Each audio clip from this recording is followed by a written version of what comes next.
This show is presented by the 323 Network. You can watch all your favorite 323 friends and shows on the 323 Network YouTube channel, follow us on all social media platforms at 323Reid, and support us as we continue to grow at patreon.com/323Reid. That's 323REID.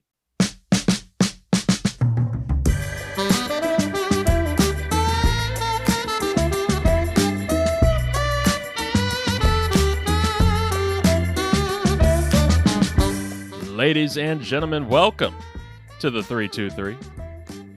I am your host, Reid Murphy. Thank you for being here, this special episode that we're doing.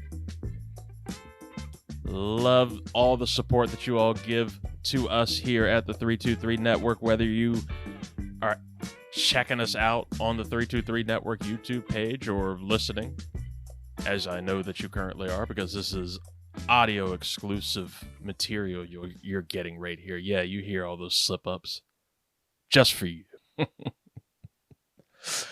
Thank you for all the support. Thank you for all the love that you always give us. Remember, if you're not subscribed to the 323 Network on YouTube, go there.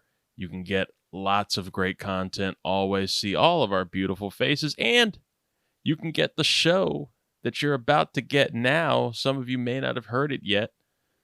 You could have had this last week before the main piece of content that we're previewing had dropped. So now you know. And, of course, follow at 323Reid, at 323REID on all the social medias. You can get all the updates that you'll ever need. And we're doing really good on the Instagram and TikTok. Little news content, some top 5 Tuesdays. It's very fun there. Definitely go check us out. Today's episode is a very, very special one, a very good one that I really, really enjoyed doing. We talked to Guy Lawson. He is a very respected, notable journalist, crime reporter, and author. If you've seen the 2016 film War Dogs, it was Miles Teller, Jonah Hill. Great movie. He did that story. He is the one who cracked that case, wrote that book that movie is based on. He has a new book that is out now, Hot Dog Money, Inside the Biggest Scandal in the History of College Sports. Available now, Amazon, wherever you get books. Hot Dog Money is the book, and just like it says on the title, it's Inside the Biggest Scandal in the History of College Sports. We break down the corruption of the NCAA, especially in basketball, football too, all over sports, honestly, and what it has done to so many of these kids, what it's happening to fix it and right these issues. The NCAA recently had a huge settlement. We dive into that. We dive into just some of the wildest cases that he's covered and the things that he's had to go through, and this book might just get a movie. George Clooney, his production company, they've bought the rights to it. So we might be getting a movie out of that. So we're trying to figure out who should play Guy Lawson. He should be in the movie. Maybe we'll be in the movie. I don't know. But hey, this is a fantastic interview. I hope you all enjoy. I really enjoyed doing it. We hope to have Guy back on the show at some point. But for now, enjoy this interview. It is very lively. And join the discussion again on social media at 323Reid, at 323REID, or the 323 Network on YouTube. We got the video there. We would love to have some more discussion around this and get the book, Hot Dog Money, available now wherever books are sold. This is Guy Lawson for Hot Dog Money. All right, our guest today is an incredibly accomplished writer and crime reporter, a real old-school journalist with a capital J. His work has even inspired the hit 2016 film War Dogs. His latest work, the new book, Hot Dog Money, profiles Marty Blazer, who is at the very center of the FBI's investigation into NCAA bribery, but Blazer had never publicly shared his perspective on the scandal and its fallout until now. Hot Dog Money, Inside the Biggest Scandal in the History of College Sports is out June 1st, wherever books are sold, but its author is here now. Please welcome to the 323 Network, Guy Lawson. Guy, how are you doing? I'm good. I'm just going to, not to jump on this, but my mother liked it pronounced Guy. It's like it's just a thing. Guy. It's the French way, man. I don't know. That's the Canadian part of me. Hey, That is something that we always love to joke about on this show. That would be wonderful with the producers to get down first. But we always mispronounce everybody. Our co-host, we were mispronouncing his last name for the first 2 years of the show, so it's all good. Yeah. So anyway, it's not a biggie, but thanks for having me. It's great to be here. Of course. Old school is about right, actually. Old school is about right. Hopefully not old, but old school. What got you into journalism in the first place? What made you want to, especially crime reporting? Yeah, well, I as I say, I mean, when there's the deeper answer to this, which is being a child of divorce and watching people be deceptive and cruel in these really domesticated ways, which gives you a kind of perspective, an empathy for bad actors. You kind of have to learn to love your parents through that stuff. So that's like maybe the deeper thought, but more practically, I went to university in Australia and then in England, and I'd been a kind of a screw up in high school. And so when I got to university, I worked really hard. Like I was like, this is my shot. Like, this is my one time. I don't have to be a screw up. And I got good grades to my surprise. And that led me to go to law school and then graduate law school. And it was like a kind of a surprise that I was good at that stuff. But I think I really loved criminal law the best. I love the story of it. I love the figuring out of the Rubik's Cube, understanding the different elements, the characters. It was just like, it's storytelling, really. So if I'd gone and become a criminal lawyer, I'd probably still be doing that.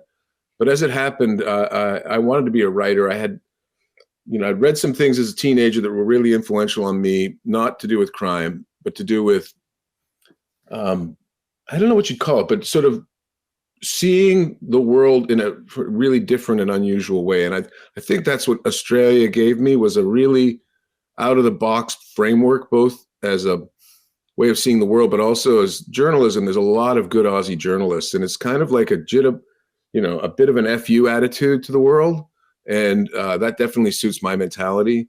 So there was that. And then there was, I thought I'd be a novelist. That's what I became a lawyer. I moved to New York, worked on Wall Street for a year, hated it, and knew that wasn't for me. And so I thought I'd become, like the instant hit novelist guy, and only to discover that it's way harder and didn't suit me. So long story short, I started doing magazine writing first for Harper's Magazine, not Harper's Bazaar, but Harper's, the literary magazine, and then for GQ and Rolling Stone. And along the way, I think that, honestly, I don't mean to like self-aggrandize or anything, but it was just like, I just looked at stories differently than other people, and I told them differently, and people noticed that. And so it's sort of got its own momentum. It was a different age, right? Like magazines were really a thing. You could make a good living at it, or I shouldn't say good, a decent living, like a living wage. Right. So, and then, like I said, the attitude, like, for War Dogs, for example, people say, where did you find that story? How did that come across you? And I said, I found it on the front page of the New York Times. There was a story about these two allegedly scumbag kids with their mugshots. And the New York Times said they'd fooled the Pentagon and that it was, this terrible crime. And I just, basically, you said I can use words. Okay. I call bullshit on it. And I knew that there was more to it, and there was a ton more to it. Those kids were actually smart, capable, interesting people. Similar with Marty Blazer, the protagonist in this book. The press portrayed him as kind of a scummy con man who just basically connived to stay out of prison by more or less entrapping these innocent coaches. That's just not it at all. The mainstream media really blew this one, I think. The kids were the victims, not the colleges, not the NCAA. We'll get to all that, I hope. But the point about it is if you have a skeptical point of view and you're willing to go to places that, look, in Hot Dog Money, I take on the FBI, I take on the NCAA. In War Dogs, I took on the Pentagon, the Justice Department, the Albanian government. That's my wheelhouse, where I'm basically just telling people, F you. That's kind of where it comes from. That's the best approach, I think, too. That's what we need more of, I think, with our journalism today, and just for the benefit of people, right? Yeah, and what part of how I got there is that I don't belong to any institution. Yeah. I don't have a boss. I'm a freelance dude. I'm my own boss, and I do what interests me, and that's the value that I bring to these publications like Rolling Stone and GQ, and they need, that's the thing that I worry most about in this society, is that kind of outsider point of view is getting lost as the Facebook and Google basically destroy media as we know it and make it a non-viable way to make a life. I worry, like, the next young dude like me who's 25 and looking for a way in, like, how's he going to get there? It definitely worries me, because there's no shortage of corruption and bad acting from people in authority to be covered. That's 100% true. And I like what you said about Marty there, talking about how, and especially with the guys from War Dogs, where on the premise and on the face of how you're going to look at these guys, right? You're just going to, especially with mainstream media, and just if you're skimming a story, that this is somebody who, is just like a scumbag, sleazeball who screwed over kids and everything. But I want you to give the audience an idea of who Marty Blazer was, right? And how you got involved with him and why his story was so astoundingly important. I guess the best way to first think about it is if you stole $2 million, do you think you could stay out of prison? Like, that's a pretty ingenious level of adaptability and a willingness to cope with complexity. So Marty was, because I have to sadly say that he passed away at age 53. It was just unbelievable in January, completely unexpected. And it's a real heartache for the family and for me that he's not here for this book's publication. But that said, in his memory, Marty approached me. That happens from time to time. I got approached by a criminal just today, sending me emails from prison, or usually it's from prison. And it very rarely does it really work out. But in Marty's case, he was persistent and patient, and he'd really picked me. And I think for the reasons I was talking about before, he knew that I was not afraid to talk truth to power, that I wouldn't turn this into a moral condemnation story or cliche, headline thing. It was that I'd go at the complexity, and I think he knew that I could write about bad people in a way that wasn't just judgmental. It was actually coming from a place of interest. I like to think that. That's what he said to me. So we persisted persisted. Marty had all these sort of scattershot. He had a pretty bad case of OCD, but at the same time, he was very observational and very attuned to the nuances of social situations, like who's in power here, who's telling who what to do, where do I fit in that, why are people acting this way? He was a very, very good, he'd lived his whole life in NCAA sports, and he'd seen how functional cheating and lying and scheming to get over the rules is just like a way of life in that world. And he spoke that language fluently.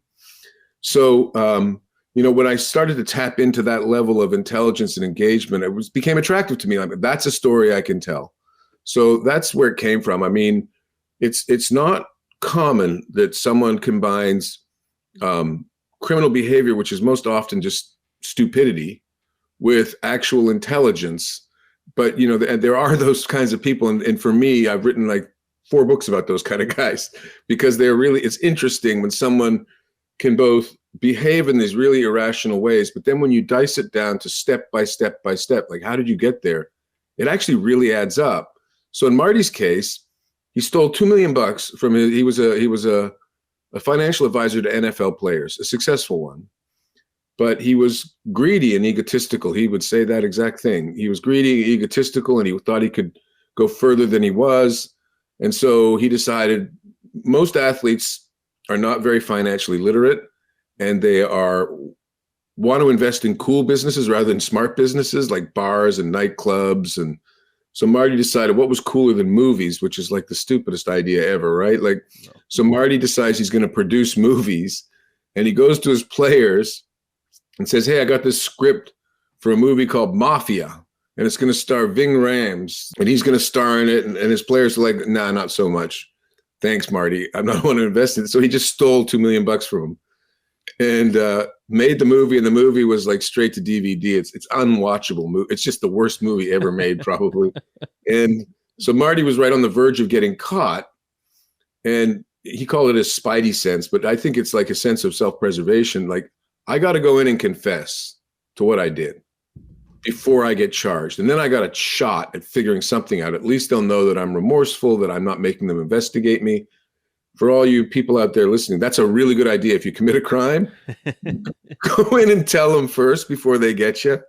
So he did. And then as he was confessing, they said, well, how do you get your clients, your NFL clients? And he explained how cheating works in college sports. And basically, that's where the title of the book comes from, Hot Dog Money. It's like giving guys money between the time they finish their draft eligible year and when they get drafted. Guys want to get cars. They want to go to Miami. They want to, take out their girlfriends and pay off their mom's mortgage. So Marty would give them cash. And that led to all kinds of like concierge services for his players. But basically, he was living in that kind of half-adolescent world of sports. And as he described it to these prosecutors in Manhattan, they're like, are you serious? That's really how it works? Like, that's the NCAA? He's like, yeah. He says, I'll wear a wire for you. I'll go show it to you. So they said, all right, Marty, off you go. And for 3 years, he wore a wire for the FBI and the federal government. And he recorded thousands of hours of conversations with college coaches, accepting bribes, cheating, trafficking their kids.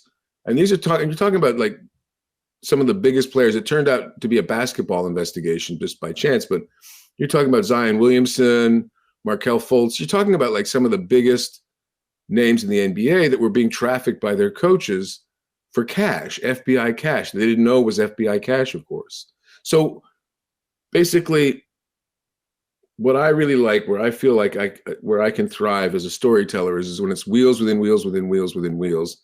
And you can take readers into a world that they didn't know exists. I mean, everybody knows about college sports, right?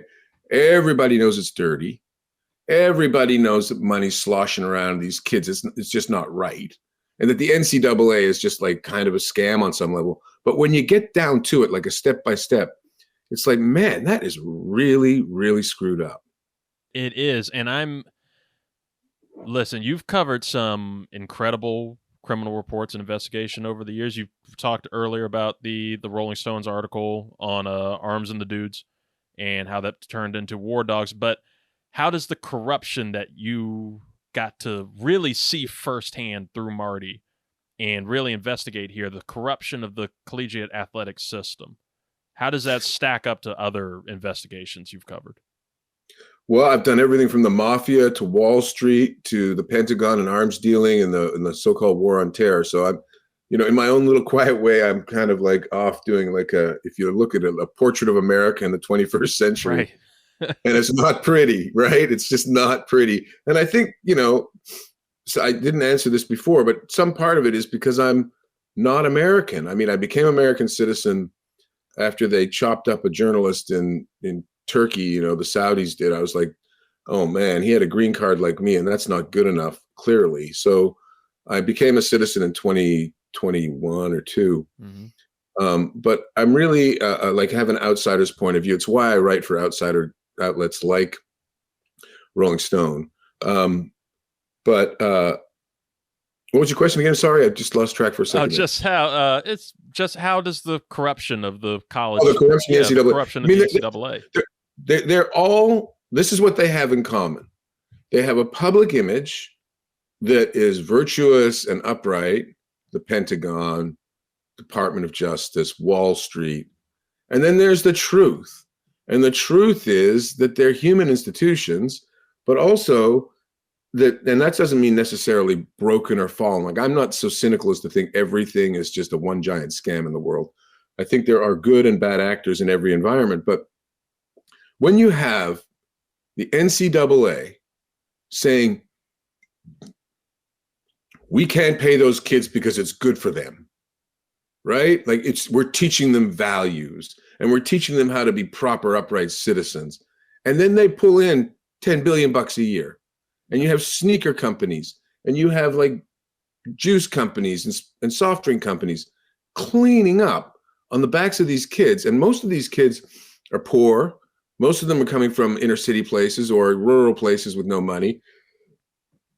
It's like, what's more obscene than stealing someone's labor, right? Like what's more morally despicable than enriching yourself on the back of someone else's talent, endeavor, and then dressing it up as like this virtue that you're doing that. Like you're the good one here. And anyone who tries to get around it needs to be punished and shamed and made to feel awful.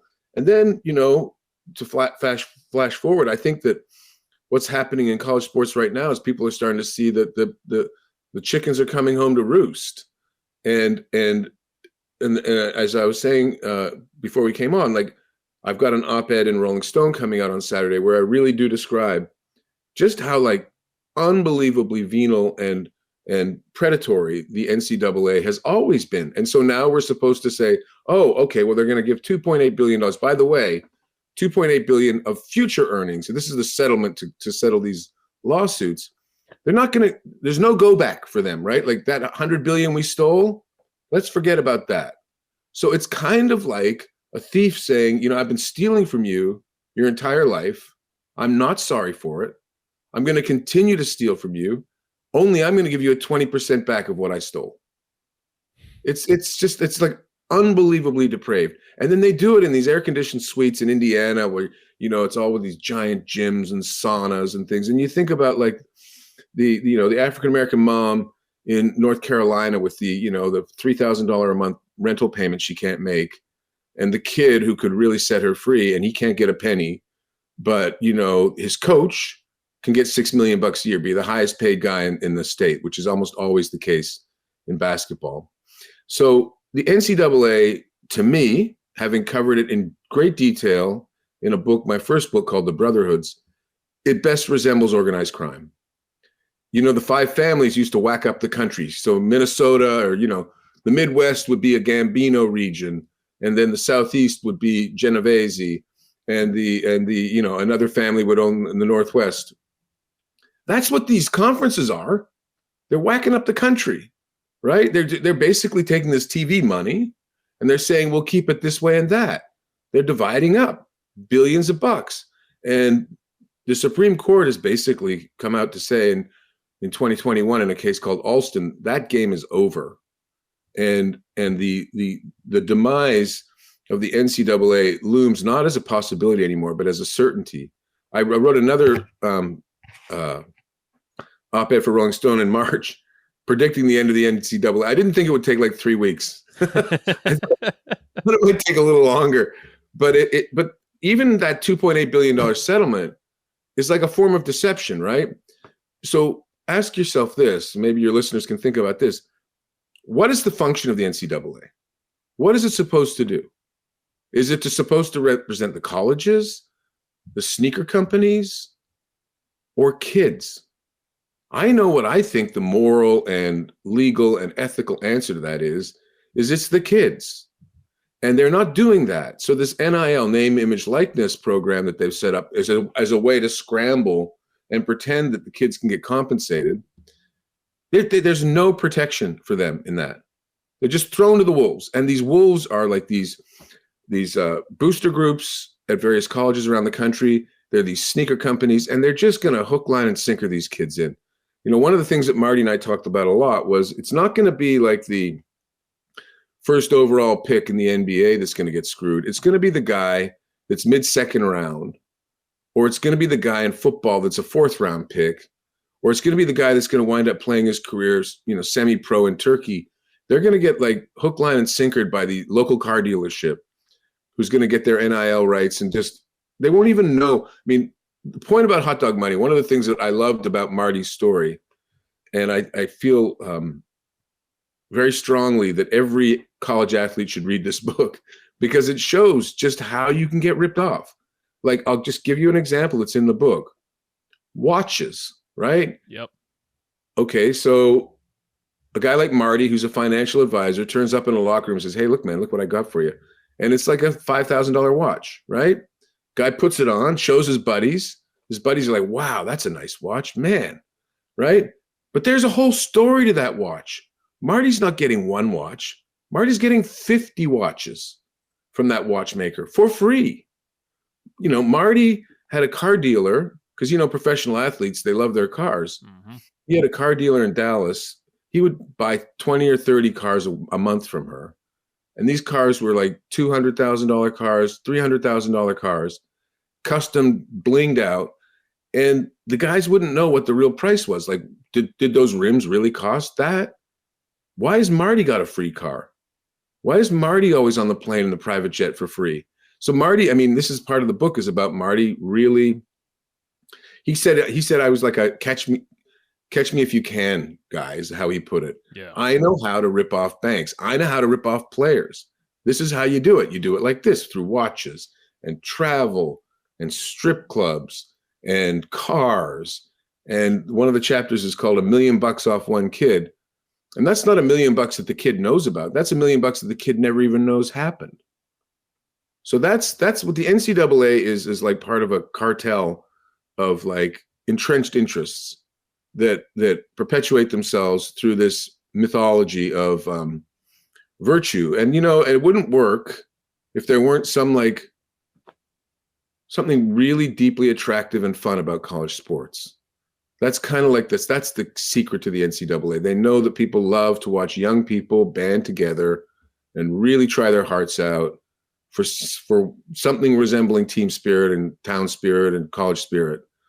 So it's that kind of like hard to define quality. I mean, do you watch college sports?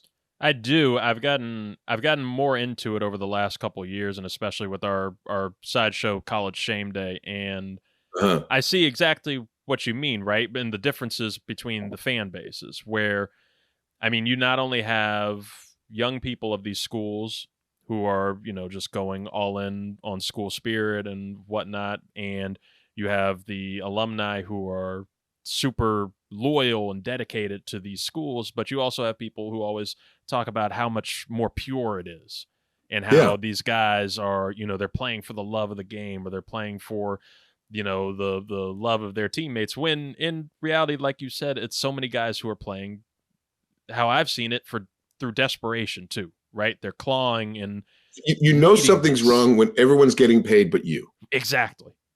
Right. And like this like it's clawing for all these different things. So of course the competitive nature is going to be so much higher and stronger, and you're playing against guys who unfortunately you're not going to see probably in the pros ever again. 20%. So many guys. No. And they're trying to get as much as they can right now. And so of course you're going to have predators who are going to be after them and take advantage of these things through, whether it's advisors or through boosters or through. And Marty lived that. There's never been a voice like Marty Blazer. I don't think there's ever been a story like Hot Dog Money that really takes the NCAA cartel system or mafia system and really, really reveals it in its dimensions. And the dimensions are like so diced down. Another example, Marty called it his favor bank.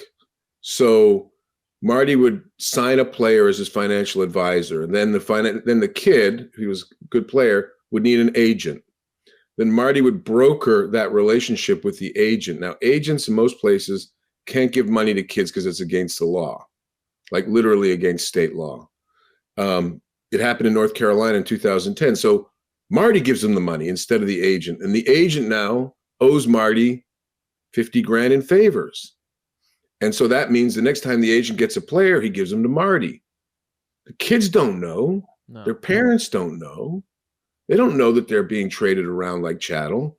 Coaches are in on it. The story really revolves around a scheme to bribe college basketball coaches to conspire to get their star players in basketball to sign on with Marty's company as a financial advisor. And doing that with FBI cash, hundreds of thousands of dollars in $100 bills, just handed over in hotel suites and restaurants, strip clubs. And guess what percentage of coaches accepted the bribe offers? Just have a guess. Say about 75. 100. Jesus. 100%. Not one coach, not one dude said, you know what, that's not okay by me. Not a one. Not one said, who is this guy? Why is this guy who looks like a mobster giving me 50 grand in cash, 100 grand in $100 bills at some parking lot by an airport? Like, how's that going to work? You know, and the thing, one of the elements of this that I think is like, you know, I don't know, heartbreaking is the right term for it, but is not good, is the extent to which some of these kids, it was their parents conspiring with Marty, not them, taking the money, thinking they're smart, thinking they're getting over, and they actually were really harming their kids. You know, the kid didn't get the cash. The dad got the 100 grand and, you know, used it for whatever he used it for. And then the kid, in this case, it was Tuggs Bowen. And I don't know the Bowen family, but I do know that Tuggs Bowen signed at the last minute with Louisville, and he was really a top 5-star prospect. And then when this whole scandal unfolded, Tuggs Bowen was like banned. This is a classic NCAA. They banned the kid. Like, it was the kid. He didn't know his dad was doing this shit. He didn't know that Louisville coaches were doing this. He didn't know about Marty Blazer and all these conspiracies. It's the kid, and the kid doesn't get to play college basketball. So he has to go to New Zealand where he can't get the reps at an NBA level. So he doesn't get drafted. So he doesn't have a career. And then when he sues Adidas, because it was Adidas money that was being greased over to Louisville, actually it was FBI money, but via Adidas, his case gets dismissed because it's like, you have no grounds here. There's like kind of like the whole kind of system is designed, and this is where it's like War Dogs. Like, if you've seen War Dogs, do you really think 2 kids were the worst thing about the Pentagon's supply system to Afghanistan and Iraq? Do you really think that 2 kids were the biggest criminals? That's what the Pentagon wanted you to think. That's what the Department of Justice wanted you to think. In this case, you really think Tuggs Bowen is the problem with college basketball? He's a kid. You know, yeah, you know, he probably knew some parts of this were, I don't know. I don't know. But I do know that what he was dealing with and what the kids in War Dogs were dealing with was truly corrupt systems around them. And when I say corrupt, I don't mean like partisan conspiracy theory nonsense. I mean actual provable, knowable, fact-driven corruption. So, yeah, I mean, you know, the NCAA is desperately backpedaling and offering $2.8 billion in the settlement to try to like get people to look away from the truth. Yeah, so I mean, it's really, to me, it's always been like a sad thing that the parents and the coaches and these people that these kids so depend on would be the ones that betrayed them. That's not to say the kids, again, are naive or stupid. It's just that they're, you know, they're being preyed on. I mean, you look at a guy like Zion Williamson, right? What's Zion Williamson when he's 17 years old? He's $1 billion. Yeah. That's what he is. Mm-hmm. To grown-ups, he's $1 billion. So his uncles and his aunts know it. His coaches know it. The guy that deals cars in his hometown in Alabama knows it. Or where, I think he's from Alabama. Maybe Arkansas, sorry. I think Alabama. Anyway, the point is that these kids are like, I don't know, like they're vulnerable. Well, they just think of like a big, fat, juicy animal wandering across the Serengeti with all those predators. Yeah. You know, all those crocodiles and lions and, you know, just every manner of thing looking to eat.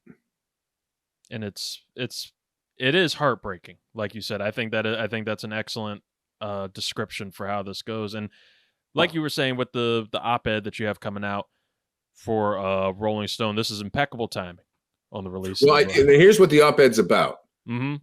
Here's what the op-ed addresses. You know, it goes through some of this chapter and verse stuff about how corrupt and what's the point? Isn't the point of the NCAA to protect kids? Well, how would you go about doing that if it was really a genuine, heartfelt attempt to protect kids? I know what I would do. The first thing I would do is I would make every student athlete, from a rower to a star quarterback, have to do a financial literacy course in their first semester, learn about scams, learn how financial advisors get paid, learn what agents get cuts. So at least you start to have the beginning of a conversation. And if you have that literacy passed on from generations, maybe you'd have something really happen. I'll give you an example. So the University of Alabama is like probably the biggest professional athlete machine in the country because it's got both an NBA and an NFL level football and basketball. It's not the only school with that, but it's probably one of the biggest anyway. Marty, in going around bribing people, wound up sitting down with the associate or assistant athletic director at Alabama, who had worked in enforcement at NCAA before that, and whose job description included keeping unsavory characters away from the kids at the school and teaching them to not get involved with bad business contacts. That was like his job, right? Marty slides him 10 grand or whatever it was in a restaurant, putting an envelope of cash under his cell phone, and the guy just pockets it. So it's like that level of predation and cynicism that, I mean, I don't even know how you begin to like address that. And even like kind of more amazingly than that, if you asked that person who wasn't charged criminally in the end for reasons I can't understand, but if you asked him, he would almost certainly tell you he was the victim, that his life was screwed up because of this bullshit FBI investigation. They entrapped him. He didn't know. He wouldn't see that he was so like lost morally that he didn't. The relationship that he had with the kids was secondary to his own interests and needs, and that's the dire kind of thing here. And so yeah, how do I see the NCAA? I just see it as like an organization with no moral purpose and no real function in the world, and it needs to be completely reconfigured and reimagined. And I think, in the not too distant future, what I say now sounds like pie in the sky because the ratings are so high, and like you said, you've been getting into it more and more lately. College sports, there's something to it, right? Like Caitlin, watching women's basketball, it's so exciting. It's like, wow, these kids are awesome. But what's not awesome is everything that's around them. What we had happen recently, just within the last week, right? The NCAA and its power conferences, for those that haven't heard, agreed recently to allow college athletes to receive pay directly from the universities they compete for as part of the House versus NCAA class action lawsuit. It included $2.75 billion in back pay damages that the NCAA will owe to former D1 athletes. Back pay, but they're only using it on future revenue. Right. And there you go. Future revenue sharing model between power conference schools and athletes. With all that going down and that settlement happening and the hoopla that's been around, and I think justifiably with media over the last week, I can't help but feel like the role that Marty played in spotlighting so much of the corruption in this system became a base for a future that this case and settlement may have unlocked. I mean, it becomes impossible to argue the virtues of the NCAA when you have a case like Marty's. Right. It's just indefensible. There's just no shred, scintilla. I mean, what the NCAA did was they hired Condoleezza Rice, a former Secretary of State, and then a former Secretary of Defense. I forget his name just a second, but they just hire these big shot officials to come in and have these commissions that recommend basically doing nothing and take a few $100,000 as a fee, and that kind of status quo thing just ain't gonna fly. That plane is not landing anymore. It's crashing. It's finished. It's just a matter of like how it ends and what comes next. And I'm starting to try to think about what are good ideas. And one of them, as I say, is this financial literacy. I think another one, and the NBA has taken some steps on this front. They have these crash courses that they give draft prospects in the months leading up to, in the weeks leading up to the draft, where they come in and they try to explain to them, like, you don't want to sign with this kind of agent. You don't want to get this financial advisor. Because, the other thing that happens, these kids have entourages around them, right? And so the entourages are trying to broker them to, like, hey, just endorse this car dealership or just take this guy's watch. And, within that, there's all kinds of deals and ways to make money. But that's it's like sending a kid into the workforce at age 18 with barely knowing the ABCs. Like they don't know the language. They don't know what's going on around them. They don't know what benefits are hidden in the between the lines. So for me, that's like, maybe that's a bit Pollyannish that's actually going to happen, and it will be a good faith effort.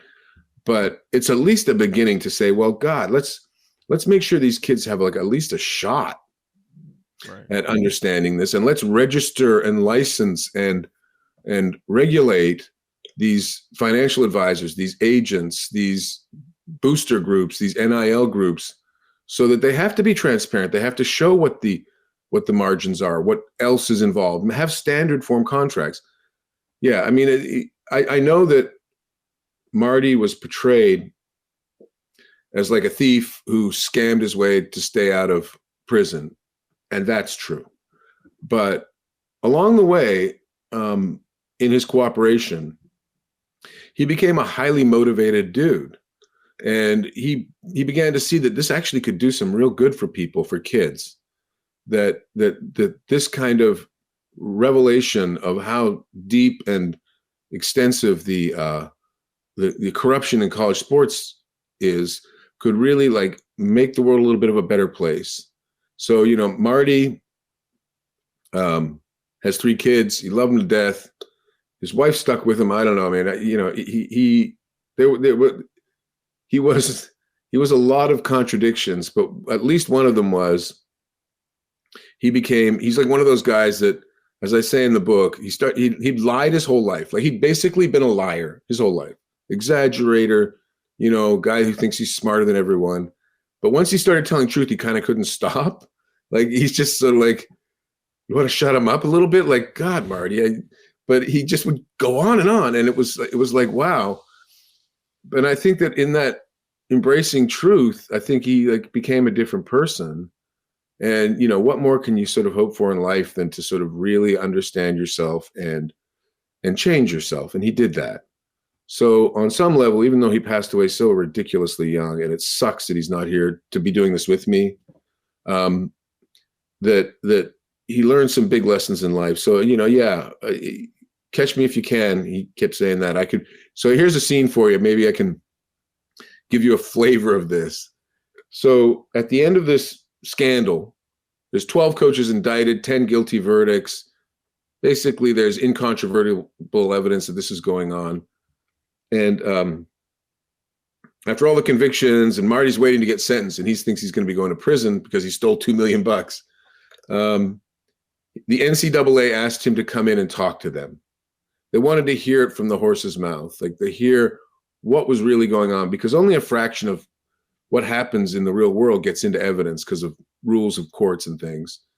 So Marty says, okay, I'll come in. So they meet up in a hotel conference room in Pittsburgh where Marty lived. And he went to Indiana as well after. But in this one particular session, so like 15 senior NCAA officials fly into Pittsburgh. They rent out this conference room. Marty turns up 8 a.m, fresh as a daisy, kind of, just out of the shower, ready to spill. And he sits down with them and he spends the next 9 hours telling them in and out, like things that were not in the press and not things that are in the book. There's like 90% of what's in the book, 95% was never been in the press or in court. It's just all new. All kinds of conspiracies and details and what kid and what coach was really doing that and how it all went down. So he spends the day with them. He tells them what's really going on. And it is just depraved, right? The story that he tells is just, it's like the NCAA looks like a mob, right? It looks like this whole thing is just a giant scam. So at the end of it, he says to them, he says, like, I can be your catch me if you can. If you just, he says this to these It's row 15 NCAA officials, right? Who are so righteous. When Marty said it like at 1:00, he's like, I kind of need to eat something. Can I get a ham sandwich or something? He said, yes, but you have to pay for it. Like as if that was like, going to prove their moral rectitude, right? Here's this guy describing like rampaging crime. And they say, well, you got to pay $10 for that hotel ham sandwich. So he just thought that was hilarious. But at the end, he says, well, okay, any questions? I've been talking nonstop for 8 hours.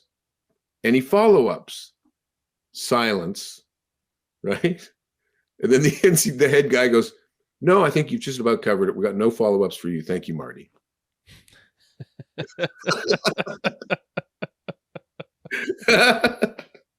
That's corruption. That is corruption. My God.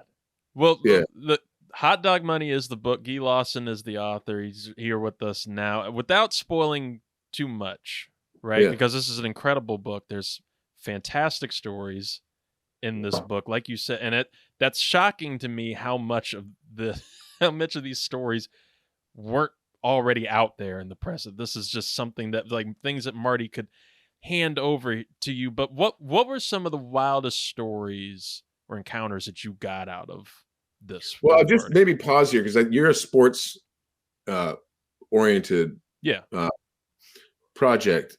What's been really interesting to me is that interest that's come has been from the mainstream media and not sports media. And it's like the sports people think they've covered this story or something, like the ESPNs and the Bleacher Reports. And I'm just here to say, if you're listening to this and you follow one of those people, tell them it's bullshit. They don't know anything about this. It's just bullshit. Read the book and then tell me you know about it. The people that follow this show love this show because of how much bullshit that we call on them.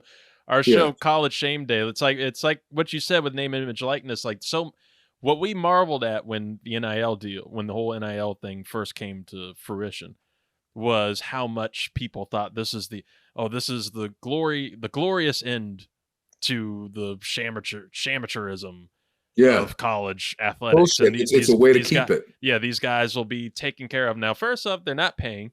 The schools aren't paying them. This is still another way. They're not doing anything to protect them. Right. And we've been clawing at that for years now. So when we saw that this book was coming out and what you were doing with it, we were wildly excited as a sports media project to talk to you about it. Yeah. Well, it's funny because, you never know with these things, like with book publishing, who grabs it, who doesn't. I mean, there's a pretty good chance it becomes a movie. George Clooney's optioned it. And I know the screenwriter really loves that scene where the NCAA says they have no questions. Yeah. I thought that was hilarious. But some crazy scenes. I mean, a guy named Hakeem Nicks, who played for the Giants for years, was a very, very good wide receiver. When he was, Marty was at the center of, anybody remember the 2010, 11, 12 North Carolina football scandal? That was all Marty.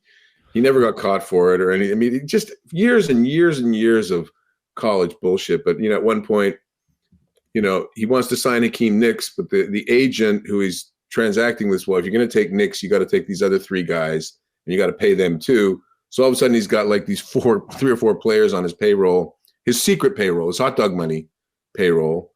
And, he flies them down to Miami to Fontainebleau where he'd get free suites because he scams that, because he's friends with the manager, because he gets all his pro players to go there. It's like stereophonic, and you're hearing like, a 1950s tinny radio. Like it's like, it's surround sound, it's IMAX or something. How much cheating and lying is going on. But just as an example, Marty became friends with the children of the Donahue family in Pittsburgh, who are billionaires, and they have a private airplane business, and they own a house on a private island in Florida with like, helipad. And these kids are like, these 18, 19-year-old college kids are like taken out to their $75 million house to party with a pool full of strippers playing like topless volleyball. Well, rappers are sitting around on the deck. Just like, that's a day at the beach for Marty. Tootsie's is a strip club. Marty had access to like the super VIP room, and Marty's line was, if you go to the club with me, you're not paying 25 grand for your table. You're sitting at Lil Wayne's table drinking his booze because he wants to hang around with athletes. I mean, one of the things that Marty was like a past master at, and I think to some level, to some extent, it was because he was one himself. He was very good at understanding jock sniffers, which is like a lot of what goes on in the sports world is people just want to be around them. The celebrity, the sort of the bigger than life attitudes, the physical bravery, and all the things that go into why people love sports idols so much. Marty knew how to monetize that. So in the investigation, I'll just give you an example. Okay, so one of the things that the FBI, and let me just say this, by the way, to digress, this book does not go easy on the FBI. The FBI screwed this case up. You could use a stronger word. Starts with F. And basically, you'd have to read it. I don't want to give it all away, but the point about it is that, I think Marty knew I was the kind of journalist who would give the middle finger to the FBI just as much as I would to the NCAA.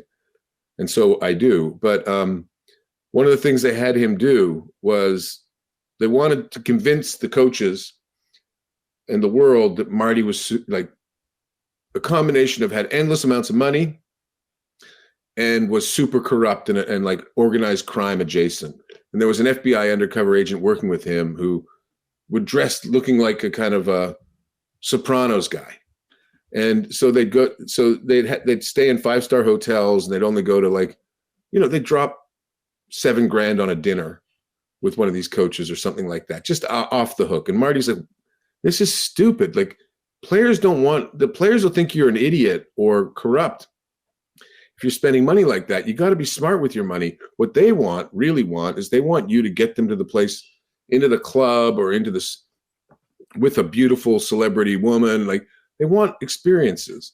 Anyway, in Las Vegas, the FBI rented out this like 10 grand a night suite, the penthouse suite at the Cosmopolitan Hotel, 62nd floor, views of the Strip, 5,000 square feet, right. The bars loaded up with all premium liquor. And they had, I think, 15 different coaches coming through there with the FBI wired the whole thing up with cameras and microphones. And there's Marty and the FBI undercover. And these 15 coaches and a guy that got actually convicted who was like a wannabe agent, a young guy, was sort of bringing all these coaches that he'd been connected to and that Adidas had been connected to, and bring all these coaches in from USC, Louisville, I think LSU, Alabama, top programs.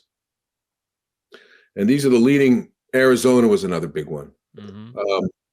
These guys all come into this suite. It's just obviously mob related. They get a cocktail. It's 3 a.m. The guy, Marty and the FBI go like, I got 10 grand for you. You going to send that kid to me? Yeah, man. Yeah, I'll do it. My kid will do that. My kids will do what I tell them to do. Here's the 10 grand in an envelope. And this goes back to, we talked about this earlier.